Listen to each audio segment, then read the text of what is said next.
Welcome to the Barbershop.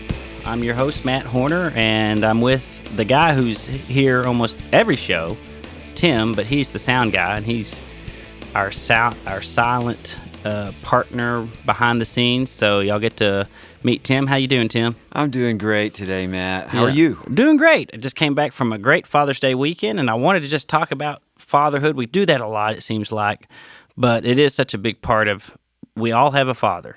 Yes, we do. Unless you're an alien. I think even the aliens probably have a father, too. You stop and think about it, yeah, because I watched some Star Wars, and it seemed like they have, there's always a father-son type of deal there. Absolutely. Yeah. I mean, it had to start somewhere, and that, in my opinion, is definitely with the Heavenly Father. Yeah, that's right. Even Adam, had God, I guess. Yeah. But did he have a belly button? That's what I wanted to know. Ooh, that's a great question. I've never thought of, Yeah. Now I'm going to go throughout the day thinking about that one thought. Yeah. But I had a great Father's Day weekend this weekend, and it was just, I wanted a breakfast, so we went to the local diner, and I got all my favorite big Western omelet and toast and bacon, and, I like a big breakfast. I do too. And so I skipped lunch, and then we had a good dinner too. Chili, Well, I kind of treated myself to Father's Day breakfast on Saturday. Yeah. There's a local bunch of guys that I grew up with. Yeah. I mean, we've known each other since probably age 2. And it's hard to believe that we're all still around, but we call it kind of the old fart sitting around the breakfast table, you know, talking about this or that. The interesting thing is that the two guys that I had the breakfast with, they aren't really fathers per se. They're just a couple of guys that, for whatever reason, decided to not have children. But my wife told me immediately, yeah, you're going to be a dad. Yeah. You're going to be a dad, whether you like it or not. Yeah, it's happening. Yeah. Oh, me. Yeah, some people get married real quick, and then, really fast they get pregnant. Some, you always hear about honeymoon babies and stuff, and so you're just kind of thrown into it. Myself, I was married for 8 years before we had kids. 5 for me. Yeah. 5 for me. And so, now I got one in the oven. So I got 2 on the ground, 2 little boys, and 7 and 4, and then a little girl finally in the oven. So we're excited about that. How old are your kids? Well, my kids are grown. 2 of them are grown. I still have a little one. I call her a little one. She's growing very rapidly as well. But my oldest is 24 years old, soon to be 25. And I have my middle daughter. So I have a son and 2 daughters. My middle daughter she is 19 years old. And then my youngest daughter is about to be 13 as of Sunday, coming Sunday. All so, right. yeah. So you're roughly 18 years ahead of me. You're 24 and my 7. Okay, that's what I'm getting at. With boys. Yes. All right, you got an awesome son. And what branch of the service? He is in the Air Force. Air Force. He couldn't have been a Marine, huh? Well, I think he took mom and dad's advice on that. It's like, hey, go for brains, don't go for brawn. Exactly. And that was the thought process through all of that. Yeah. It's funny though when young men come in the barbershop to get haircuts. A lot of time they come in right before boot camp, and you say, "Well, what service are you going to?" And it's fun to hear all the reasons, And I always pick it. If it's Navy, I'm going to say, "Well, I can't believe you didn't go Army," or exactly. There's always a stretch somewhere. It's like, oh, those guys over there. That's funny. And you watch the movies, and they always have in the military base like a fight amongst the different branches of the branches service and stuff. So your son comes home. How did this whole because I would love for my kids, I want to raise warriors. That I watched a movie recently again, the Sniper movie, Chris Kyle or whatever, American Sniper. American Sniper, yeah. And he said a great line. He goes, some are lambs, some are wolves, and some are sheepdogs. There you go.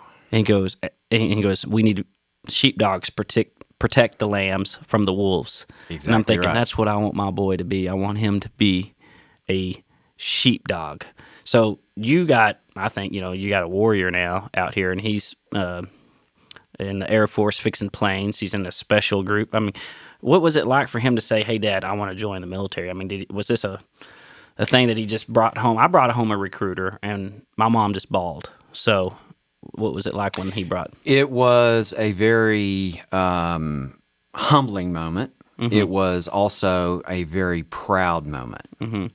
I'll just basically say it like this: he went to school. He went to Tarleton here in Texas and down in Stephenville, kind of where I'm from. where you're from, and he had long had made the decision that he definitely wanted to go to school to be a better musician. His goals were set on being the best jazz guitarist he could possibly be. I'm thinking, because I come from a very strong music background, it's like, well, you've got a couple of options here. You can go here or you could go here. And I wanted that to be his decision. And he made that decision. And quite honestly, I think it was because he was chasing a girl. Yeah. And to this day, hindsight being what it is, I think it was a very wise decision on his part. But he gets in school, and there's lots to be said. I do also believe that some people are definitely cut out for college. And then there are some, like myself, Like that me. I'm not, and I recognized that early on. It took him about a year to a year and a half to make that decision that what he was learning in was not his cup of tea. It just definitely was not where he wanted to go. And so, almost with his head kind of tucked down, he goes, I don't want to go back. And of course, very candidly, on the inside, I'm jumping up and down because I'm going, woohoo! That's another 30,000. It's not going to go away. Yeah. Maybe we could put that to use somewhere else. Yeah. But the short of the long is that his mom and I, we both said, well, look, you're either going to go to school or you're going to have to go find a job and get some legs up underneath you where you can support yourself, because it's tough enough as it is on old mom and dad to just let you ride through. Yeah. And we don't believe in that anyway. Yeah. I wasn't brought up that way. Yeah. My wife was definitely not brought up that way. And so he, after long thought process, he went through and approached us one day and it's like, I think I want to go into the Army Reserve. Uh-huh. And so he went down and talked to the recruiter about all of that. And, I don't believe in coincidence, and I also don't believe in luck. Yeah. I don't really believe in luck. Yeah. I believe that some things are definitely predestined. Yeah. Divine appointments. And Exactly. Not to mention, I had prayed quite heavily about a good decision being made about that. And so after long thought, he comes back to us and he goes, for whatever reason, my recruiter's kind of dropping the ball on me. I'm ready to go. I want to go do this. And my recruiter is giving me excuses. He's not here. He's not there. He's not where he's supposed to be. And I can't, it doesn't seem to be that I can enlist. And hindsight being what it is, he started doing some studying up on some of the things that go on with the Army Reserve. And it's a little bit more than what maybe we think today. And that is that even the reservists, they get sent on missions. Yeah, they're as actively deployed sometimes as active duty. Exactly. And so, you can easily be gone to Iraq and Afghanistan just as easy as the full-time Marine or Navy or... Exactly. And very candidly, as a dad, of course, you want the best for your kids. You want them to be safe. You we can't protect them forever. Mm-hmm. And so that for me was a realization. It's like my boy has grown up and he's making decisions on his own now. And so that was a very humbling moment for me. It's like, ooh, I don't have control over his decisions anymore. Yeah, he was out of the nest. He was out of the nest. Yeah, he's flying now. Yeah. And so that being what it was, though, it gave him a little bit of time to do some research on what was going on with the Army Reserve. And he goes, you know what? He actually found out that one of the jobs that he would be acquiring if he went into the Army Reserve was, I don't know what they officially call it, but it's basically exploding bombs when you come up on them. IEDs, when you come up on them, one of his jobs was going to be on that team. And I went, you're out. Yeah, you're not going to be doing this. Yeah, that's... And so that got him to thinking. He goes, you know, I think because all the recruiting offices where I'm from, they're right next door to one another. And so he just went one door down over to the Air Force, and it's like, yeah, well, let's test you, and let's see what's going on. And they were shocked and amazed. He didn't have tattoos, had never been in trouble, and they actually asked him, it's like, so why are you joining? I mean, a lot of cases we've got kids coming in here. They've been in trouble, you know, all sorts of bad decisions being made. And he basically said, I want to serve my country. And so that wasn't without its challenges too, because my son, he's a very slim, I'm very jealous of this because I'm not, but very slender, tall kid. And my son is 6'2", and at the time when he was trying to get in, his biggest problem was weight. Really? They weren't going to let him in because too picky. Yeah. I think it's fair to say that he was probably 137 pounds, you know, soaking wet, and it was like, yeah, you got to get that weight up before you can come in. And the short of the long is, you know, my son's at home eating everything that doesn't eat him first, trying to gain that weight and having a really hard time about it. Yeah. And he goes, Dad, you know, you're probably not going to understand this, but it's as big a problem trying to gain weight sometimes, maybe even more so than trying to lose weight. Yeah. And I went, wow. Okay, so we got to get that weight up. The short of the long is... Let me show you how to do it, son. Yeah. That's what I would say. Like, we had him eating You're looking at a pro bananas, here. peanut butter, anything that, you know, could put some weight on this guy.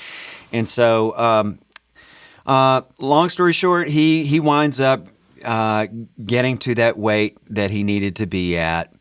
And it literally was within days after that that he got his assignment, and off we go. And he heads off to down to San Antonio, down to Lackland down there, and boot camp begins. And so, very proud moment for his mom and I. We both come from military backgrounds. I'm the black sheep of the family. I was the one who came along. Shall we say? As a kid, I lived through the Vietnam War. I watched my brother go to war. I heard the stories of my dad. He was in World War II. So very strong military background. After that, it basically was like, well, son, it looks to me like you've hit the smart military branch right here. They use your brains instead of the brawn so much. Don't get in any fights while you're down there because you're going to get your butt kicked if you do. And by the way, you know, you guys are going to be hanging out with Marines and sailors and, you know, all branches. Everywhere cool. Yeah, everywhere cool. Yeah, so. There's a plane somewhere. So all of that to say that boot camp was a good thing for him. Yeah. It grew him up very quick. Yeah, and so he's in the Air Force, which is even harder to accept is when your girl, you got your middle daughter who's My 19, middle daughter. and her name is? Willow. Cool name. And she brings home a recruiter. Now, I just have a baby girl in the oven, but that's hard for me to wrap around, is my daughter going to the military. What was that like? That was a shocker. And let me tell you, because first of all, Willow is maybe one of the most intelligent young ladies I know. And I'm not saying that as a proud father, I'm saying that as it is reality. Yeah. This girl, math, I was always pretty good in math, but this girl just She's an runs A student all the circles. way through. Absolutely. Yeah, A so- A roll, honor student, honor society, the whole nine. Now, that having been said, this was such a shock because it happened so incredibly fast. She was on the path of becoming a doctor. Mm-hmm. She had this in mind to that, hey, I want to be a doctor. Mom's a nurse. She's getting her doctorate's degree. She's wanting to help others. Yeah. And I'm going, that's great. That's wonderful. You understand that this is a long road. Uh-huh. She was in school. She was in school up in Denton at North Texas, going through the first, actually literally the first semester of college. Yeah. And I think we're probably about 6 weeks in when she comes home and she goes, I'm out. I'm not doing this. Didn't even finish the semester? No. So an A honor roll student, probably doing good in college. Mm-hmm. Just Doing well. Doing well. Doing well. Like probably withdrew passing, or did she finish the semester? No. She withdrew immediately. Had the military contact the school. Hey, boom, done. She's ours now. Mm-hmm. She had thought this through, and honestly, I think women being the thinkers, at least in our household, a lot of times it's like I'm not the sheepdog. Sometimes I'm the sheep that's being told by the shepherd Yeah. or shepherdess, Yeah. maybe. This needs to get done, so go make it happen. Well, for us, this definitely was a shock. At least it was to me. It could be that she and her mom had been talking about this and not necessarily explaining this to me. Holding out on quite because yet. daddy's not going to be cool about it. Maybe not. Maybe not. But in actuality, I really A lot of dads, you're the cool dad. I mean, people can't see, but you dress trendy. You got long hair, a cool beard. You're not like my dad. Well, My dad's cool, but he's not hip. But so you kind of more I just open-minded. call it letting myself go. Letting yourself go is now in vogue. And so your daughter's going to the She's Navy. going into the Navy, and this also comes after a very nasty breakup with a guy. I think with a lot of the kids that are out there, definitely within my family, our kids have chosen wisely. At least we thought so with Willow. I really liked the young man that she was bringing home, that was courting her, so on and so forth. But there were some bad decisions made on both of their parts along the way. My wife was telling me, "Look, you got to keep your mouth shut with this because you're totally gonna make her hate you. You're gonna make her resent you and not want to be around you." And of course, that's the last thing that any father wants to have happen. I love my kids dearly, and I want the very, very best for them. In this situation, even though it was a shock to me, it was also a very wonderful surprise in a very, very good way. Yeah. Because I saw her pick herself up from literally from her, if you will, her bootstraps and go, this isn't what I was placed on this earth to do, and I'm going to go make a difference somewhere. Yeah. And so she basically said, "Look, I've already signed the contract, y'all. Yeah. I've already done it." And so within a very short period of time, there's a real good chance that I'm going to be on the next bus out of here, headed to boot camp myself. And she did. It was like a blur. It happened so fast. We were thinking that they may hold off until 2018 to bring her in, but literally I want to say it was 2 weeks after she had signed the contract with them, they were sending her to boot camp. And it was a shocker for her because boot camp, and I'm still scratching my head on this, but the only naval boot camp in America is in Illinois. Yeah, landlocked Illinois. Landlocked Illinois. Now, the base is there off the Great Lakes, of course, but that was a shocker for me, and I didn't know it. And my brother, he was Navy as well, and I have a nephew who's Navy as well. And I asked him after the fact, I go, "So did you go there in Illinois?" He goes, "Oh yeah, that's where everybody goes." Yeah. Oh, okay. Well, the kicker to the whole thing was she was sent to Illinois in the winter, which was a butt kick. Yeah.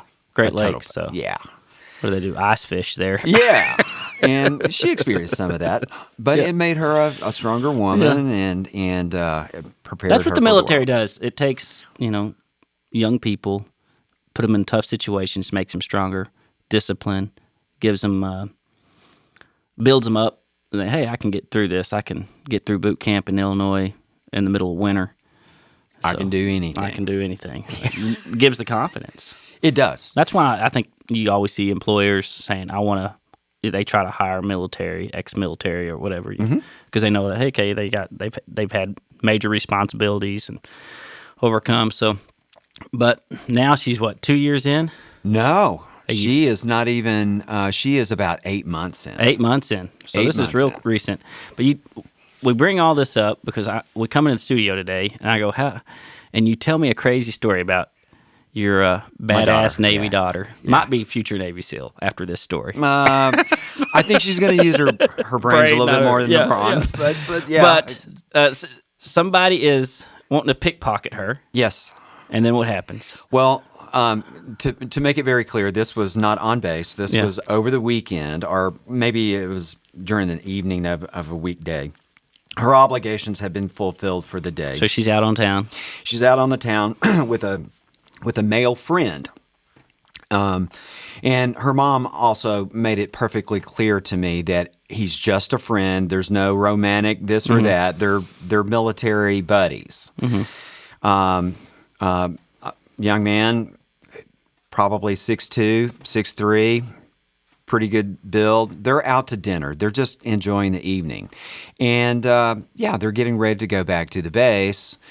And she feels a little nudge on her purse, and she looks around and finds that there is another person trying to take her goods from her out of her purse. Pickpocket her purse. Yes.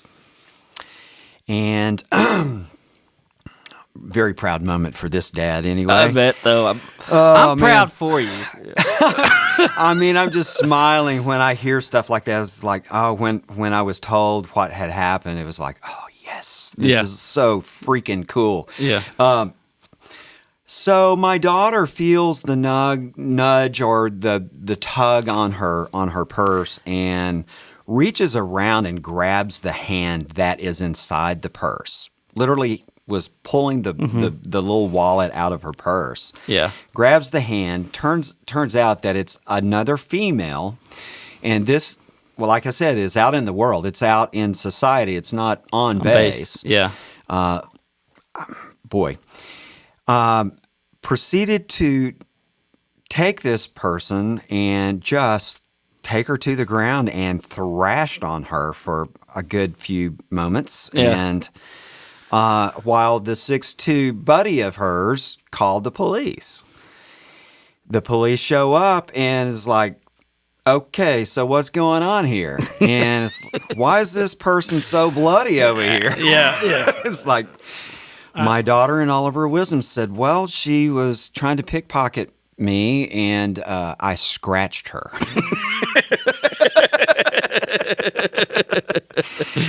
Okay, so basically wound up, the police were asking for IDs, so on and so forth, military IDs on both of hers and her friend's part. You guys are both military? Yes, sir. Okay, and you? Yeah, no ID. No ID. Yeah. So that was an immediately trip to the pokey. That's good. That's proud. You know, when Yeah, great moment. you raised some kids already. You got, and of course, one still at home. And how old is she? She is gonna turn 13 this week. She's 12, going on about 40. She reminds me a lot of her. I'm not gonna say her mom, but even though she does a lot, But a person just but like her. a very sweet child, Yeah. of course. So what'd you get for Father's Day? I got a great day off. That's really what I got. That's great. I got a moment to go to church and spend some time just giving praise for another day. We had same thing. Great day off. Had a great breakfast. Went to church, and they doing a summer series called God in the Movies, where you see aspects of God in the movies. They do it every summer, and so they went over. It was a Star Wars theme sermon. Okay. So I looked over. I said, "We're going to watch Star Wars tonight." And so we went home. I got to work in my wood shop for me, and my wife cooked. So kind of had fish and chili. It was awesome. And then went fishing at the big pond. Nice. Caught quite a few fish, and then came home and watched Star Wars. Ate ice cream, and it was a great day. That sounds like a great plan to me. To me. And I got some candles. Man-scented candles, leather. Man-scented candles. Yeah, it was my I didn't gift. know that it really Yeah, because we exists. like, shaving cream was one of them. It smells like shaving cream. Okay. Leather, Yeah. and I forget the other one. But it's for the barbershop. I love it. Yeah, so I love it. good man gifts. And you got to be careful on man gifts because, pocket knives are always good. Flashlights are good. Flashlights are always good. Mm-hmm. Yep, I've got one right here. Now, it wasn't given to me as a gift, but man, it does the job. Yeah. Manly kind of things. Yeah, and a flashlight should always be metal for a man. Absolutely. Don't give us one of them plastic dollar jobs. No. If I can't take someone out with the flashlight, don't give it to me. It needs to be almost a police baton. Almost. Remember Yeah. the mag lights when they were real big? Oh, yeah, I have I remember police officers actually kept them on their belt. I can whip this thing out and club you with it. Yes. Yeah. And I will Yeah. if you don't adhere My to. flashlights need to be good enough for baby seal hunters. There you go. There you go. No, Mine but- just need to be good enough. Well, actually, they have to be. There's two parts to the curriculum, and that is that it has to be metal, and then it has to be really bright. Yeah. Because as I've gotten older, the fine print that shows up everywhere, I can't see it. And even last night, as I was looking through some really fine print, even with the brightness that I had, I couldn't even see the fine print. It just seems to me, and this is probably something everyone's laughing at, especially people as they get older. It seems like that print just keeps getting smaller and smaller, and more difficult to see. Yeah. But as far as the day itself, it was awesome. We have we've been blessed with a wonderful swimming pool. Once again, my wife's idea. It's like we're having a swimming pool, in-ground pool. Yeah. And it's like, okay, So just if Mama's happy, Papa's going to be happy, and everybody's going to be happy. Well, she had always wanted a swimming pool. For me, even though the two oldest weren't home, I got to spend the afternoon with my youngest swimming. yeah. And she's very athletic, and so everything's a competition with her. And so it's like, let's play water volleyball. And and the rules keep changing, for her to win and things like that. Yeah. So, as a dad, even though I've got two older ones, Yeah. it's still a learning process, man. It's still a complete learning Each one's process. different. Everybody's different. Each child is very different from one another. And for me, it was more about not doing what I wanted to do, even though it was Father's Day, but enjoying the moment because those are moments that you're not going to get back. Yeah, and that's what I tried to do, so with the fishing and the movies, just have those moments. The boys sat on both sides of me eating popcorn, and it was a good time. Well, even in fishing, my daughter wants to make it a competition. Yeah. And I'm probably going to take her up on that at some point because I love to fish. Yeah. I love to hunt. What was I some love of the all that most stuff. out of your father? What was, I got some teachable moments that your dad, really taught you. You got anything in the past when your dad just, really gave you a lesson that stuck with you? I've got 3. Yeah. One absolutely has to do with fishing and taking time out of his day. Yeah. After coming home from maybe a day at work. Dad, can we go to the lake and can we go fishing? And without dropping a beat, he would go, yeah, let's go. Mm-hmm. So I knew it then Yeah. at probably 12, 13 years old that this man was taking time out of his long day to drive me to the lake and spend some time with me. That was one. The other one would be the when I was a kid. I'm a little bit different than a lot of people. When I was a kid, I was in a boys' choir known as the Texas Boys Choir, and I'm very proud of that. I got teased all the time when I was, 6th grade. When you were a choir boy? Yeah. Yeah. 6th, 7th, 8th grade. It's like, choir boy. Okay, well. Yeah. The choir boy's got brass knuckles. Exactly. And for what it's worth, being a choir boy ain't that easy. No. I was very fortunate in the fact that I literally toured around the world with that choir. And this is over a 4-year period of time, and I literally got to see the world, and I got to meet people that I would have never gotten to meet, and people never get this opportunity. All of that to say that I got to come back when I'm a freshman in high school. I played football, became a starter on the football team, all of that. And so much for the pansy side of things. Yeah. You're a choir boy? Okay, yeah, exactly. Yeah. I'm going to be the choir boy that will kick your ass if you give me crap. So Throat jab. and stuff like that happened out on the road too, even as choir boys. Guys are going to be guys. You can't stop dudes from being dudes. No. If someone acts up and says something, someone's going to get a thrashing. Yeah. And we'll cover it up along the way. I don't know what happened. I don't know. He tripped. What happened to you? I don't know. Yeah. So that was a moment. There was dedication on both of my parents' parts because I lived in Weatherford, Texas. The choir was 30 miles away. And every afternoon at the end of school, and this happens 5 days a week, 365 days a year. So 5 days a week, Monday through Friday, is rehearsal.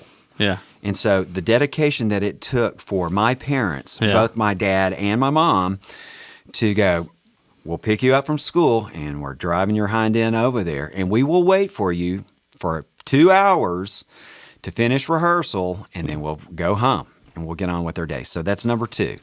And then the third one would be... I guess the third one would be, for me, my dad taking time out of his day to go with me to a church that he was not a member of. He was not active in that particular church, but I was as a sound person. Mm-hmm. So I was the person who was... mixing, if you will, mixing for the services that were going on. And my dad, and of course this was later on in life, my dad would come pick me up and go, I'm going with you. I'm going to go with you to church tonight. Mm-hmm. It's like, Dad, you don't have to do this. For me, this is it's a job that I chose to do. I was asked to do it, and I chose to do it. And you don't have to do this if you don't want to. Yeah. And you got to bear in mind, this is Sunday afternoon, Sunday evening. Mm-hmm. The Cowboys are on. Yeah. Yeah. I'm sure there were plenty of other things that he could have done. Mm-hmm. But those were moments that I will take to the grave with me that, my dad took time to spend with me, and I can't say that I've done as good a job as he did. I haven't done as good a job with my kids as he's done. Yeah. So I'm simply trying to not make up for it with my youngest, but I'm certainly realizing that she's it. This is the last one that Mama and I are going to have. Uh-huh. I certainly hope so. Yeah. Just because that I realize now that once she's out the door, we're gonna be empty nesters, and I'm still wondering what that's gonna look like. Yeah. Yeah, that's different too, that's what my parents are. They're empty nesters, and they look like they go to Branson a lot and have fun. If I can be really candid, yeah, Windstar's not that far up the road. Yeah, looks like fun. I don't know. Now to get Mama to do that, I don't know. There used to be an Adam Sandler movie with I call it a remote or something, but he had a remote that he could fast forward and rewind life. That was the gist of the movie, kind of a time travel type deal, And Yeah. there's times in life where I'm at, I talked in previous episodes about, getting your kids to wipe their bottom and they're finally potty trained, And so that was a big deal now. And so my kids are all 100% potty trained, even bottom wiping, And so we celebrated that a lot this weekend, because he would do that. And I said, all right, buddy, here's some juicy fruit. And he'd be like, all right, got some juicy fruit. I wiped my ass. But, you get wrapped up in little kid life. And there's days I thought, man, if I had that remote and I could just fast forward to no kids, because you're so kid heavy. Yeah. But then I do, like last night, sitting around watching Star Wars with them. And my 4-year-old couldn't finish it. It got the Star Wars figures kind of look monstrous because they are, I guess. Yeah. And so he looked over at Mom's like, let's go watch something else. And I'm like, that's probably a good idea, because once again, that would be a nightmare in the middle of the night. Sure. But my father, Boy Scouts was a big deal for me. Mm-hmm. And I hate seeing the Boy Scouts, the route it's going, because it's like has no identity now. It's just Scouts. It can be transgender Scouts. It can be, Boy Girl Scouts. I mean, and if you ask me, when I was in high school, junior high, those ages, the first thing we would have loved is to have girls to go on our campouts. So, So this co-ed thing and then you're trying to teach, that's why we had Girl Scouts and Boy Scouts. So, but anyway, my dad was big into that, and I became an Eagle Scout. He didn't allow me to quit when I wanted to quit. I look back on it, it was a lot of fun. And in like everything that you strive to do, there's mountaintops and valleys. Mm-hmm. And he taught me a lot. You're going to stay the course, and we're going to do this, Exactly. And you bring up another great point. When I got into football, I was probably a sophomore. Went through my sophomore year, no issues with, the hurt, going through 2-a-days and so on and so forth. It was something new. I had something I felt like I needed to prove, not only to myself, but to my friends and so on and so forth. But then my junior year, I got to thinking, and it was like, man, I don't know that I want to continue doing this. And of course, like most of us would probably do, you're going to go have a talk with your dad before you go quit something, especially when they don't know that you want to quit. Mm-hmm. My dad, I went in, and I remember it like it was yesterday. There's something about August dead grass smell when you're out there at 5:30, 6 a.m. of a morning, and we do that because it's too hot. It's too hot, come 10 o'clock. Mm-hmm. And so I had thought long and hard about it, and it's like, yeah, I'm not doing this another year. I don't want to do this. And I went in and I talked to my dad, and he goes, I'm not going to tell you that you can't quit, but I'm going to tell you that if you do quit, you can't change your mind again. Mm-hmm. So I don't want you coming to me and telling me, look, I'm quitting, and then quit. As a matter of fact, why don't you go have a chat with your coaches? Well, I come from a small town, and at least it was small then. And it just so happens that all the coaches went to the same church that I went to. Yeah. I was best friends with the head coach's son. Yeah. Yeah. And I think my dad knew that these coaches were going to Persuade you. persuade me to stay. That was a good, a nudge, fatherly nudge. Yeah. Yeah. It definitely was. He didn't throw the hammer down on you, but he nudged you to where Yeah.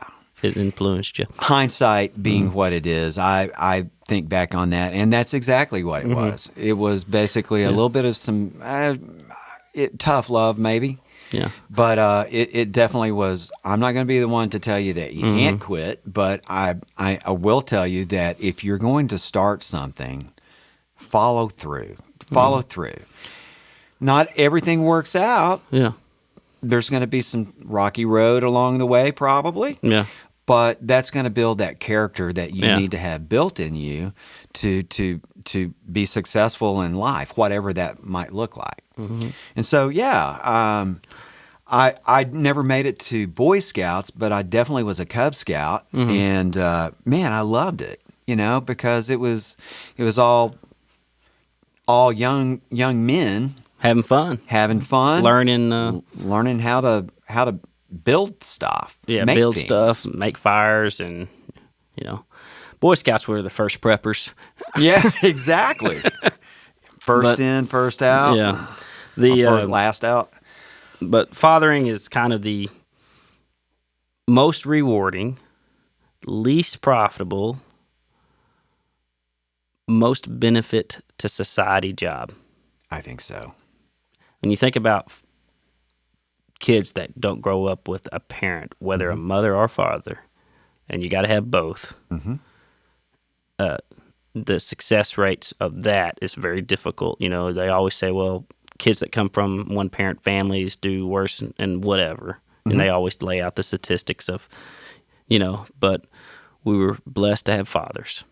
Absolutely. And we should strive to be great fathers. We should.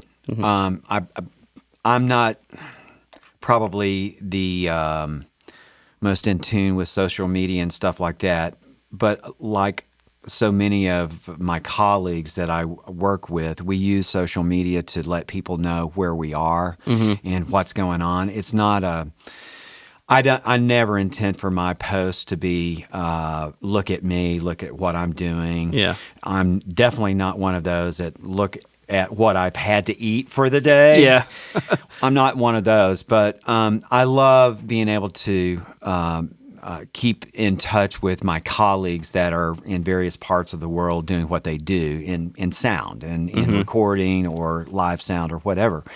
And so yesterday, being Father's Day, I'm literally sitting in a control room at church, and I see all the Father's Day wishes popping up out there. And one of the things I love to do is Happy Father's Day to all the fathers that are out there. Now go be a blessing to your family. Yeah. That's the key to it. That's the is even though we call it Father's Day, let's make that a day to where we can bless our families. Yeah. Be there with our families. Yeah. And I got there as quick as I could, by the way. As soon as that was over with, pack the stuff up. Yeah, let's get home. Got to go swimming. Let's go swimming. Yeah. That's it. So go be a blessing, be a father, have Father's Day 365, and let's be grateful and give thanks to our Heavenly Father. With that, that's the Barbershop. Thanks, Tim. Thank you, Matt, for having me.